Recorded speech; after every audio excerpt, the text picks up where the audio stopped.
झारखंड का राजमहल लोकसभा सीट, जहां ईसाई मिशनरी का है कब्जा, जाने कैसा है यहां का सियासी समीकरण। राजमहल लोकसभा सीट झारखंड के 14 लोकसभा सीटों में से एक है। यह झारखंड के पाकुड़ और साहेबगंज जिलों के विधानसभा क्षेत्रों को मिलाकर बनाया गया है।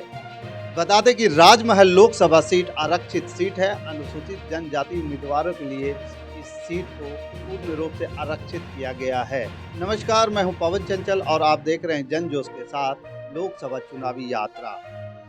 अगर आप इसे फेसबुक पे देख रहे हैं तो फॉलो कीजिए और यूट्यूब पे देख रहे हैं तो सब्सक्राइब कीजिए। राजमहल लोकसभा सीट झारखंड के 14 लोकसभा सीटों में से एक है। यह झारखंड के पाकुड़ और साहेबगंज जिलों के विधानसभा क्षेत्रों को मिलाकर बनाया गया है। बता दें कि राजमहल लोकसभा सीट आरक्षित सीट है। यह सीट अनुसूचित जनजाति उम्मीदवारों के लिए आरक्षित किया गया है। यह सीट आदिवासी बहुल्य इलाका है। इस लोकसभा सीट के अंतर्गत 3 साहेबगंज के विधानसभा राजमहल, बोरिया और बरहेट आता है। तो वहीं 3 विधानसभा क्षेत्र पाकुड़ के लिट्टीपाड़ा, पाकुड़, महेशपुर आते हैं। इन्हीं 6 विधानसभा सीटों को मिलाकर राजमहल लोकसभा सीट को बनाया गया है। बता दें कि राजमहल लोकसभा सीट की 6 में से 4 विधानसभा सीट अनुसूचित जाति के लिए आरक्षित है और 2 समान विधानसभा सीट है। इस सीट का गठन 1957 में ही हो गया था। बता दें कि यह सीट अनुसूचित जनजाति आरक्षित निर्वाचन क्षेत्र में लगभग चुनावी मुकाबला त्रिकोणीय ही रहा है। यहाँ भाजपा और कांग्रेस का जितना दबदबा रहा है, यहाँ की क्षेत्रीय पार्टी झामुमो का भी यहाँ वैसा ही वर्चस्व है। राजमहल लोकसभा सीट कांग्रेस ने 8 बार, झारखंड मुक्ति मोर्चा ने 5 बार और भाजपा ने 2 बार और बीएलडी और जनता पार्टी ने 1-1 बार जीता है।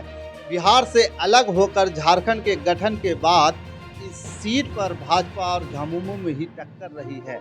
आपको बता दें कि 2014 में मोदी लहर के दौरान यह सीट भाजपा अपने हिस्से में नहीं ले सकी थी। यहाँ झामुमो ने अपना परचम लहराया था और 2019 में भी इस सीट पर भाजपा को हार का सामना करना पड़ा था और एक बार फिर इस सीट पर झारखंड मुक्ति मोर्चा या कहें झामुमो ने अपना कब्जा बरकरार रखा।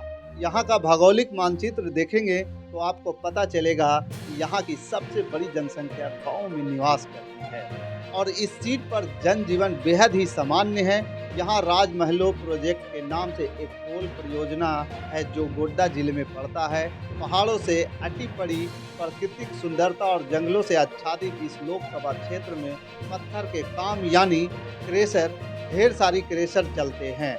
यहाँ एक तरफ गंगा नदी बहती है तो दूसरी तरफ यहाँ क्षेत्र पश्चिम बंगाल की सीमा से सटा होने के कारण यहाँ बंगाली भाषा लोगों पर खासा असर डालता है या कहें इसका बंगाली भाषा का प्रभाव भी पड़ता है।